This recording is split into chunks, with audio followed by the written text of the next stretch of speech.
So usually a class is about 50 minutes long. We'll start with a brief introduction. Usually it's about an artist or a specific skill that we're working on.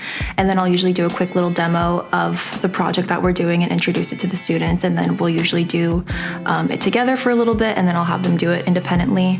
And then when they're done, they have the option to go to the creation station so they can create whatever they would like with the rest of class that we have left. My favorite thing about art here at Warren Walker is this is like sort of the, when we're in other classes, the teachers explain and stuff.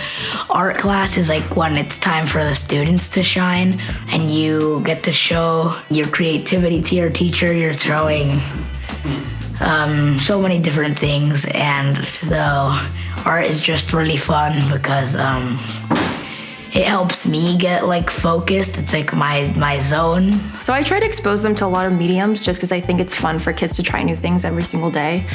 We do a lot of basic, colored pencils, markers, crayons, that kind of thing, but I try to do a lot of paint. So we do watercolor, tempera paint, acrylic paint. We also do clay. We're really lucky to have a kiln on campus, and so we can easily just make things like that.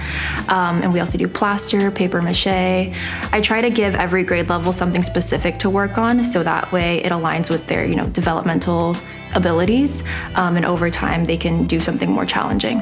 Well, my favorite thing about art is that we could do whatever we want while still having one specific thing that we're doing. We could be creative. We could show our creativity through art. I think responsibility, not just in the sense of, being responsible for your own actions and the way that you gather your things and clean up after yourself, but also in the way that you talk about yourself and other people, I think is really important. The way that you uplift other people in the classroom, being responsible for your own actions and choices in order to create a community where people all feel successful and safe.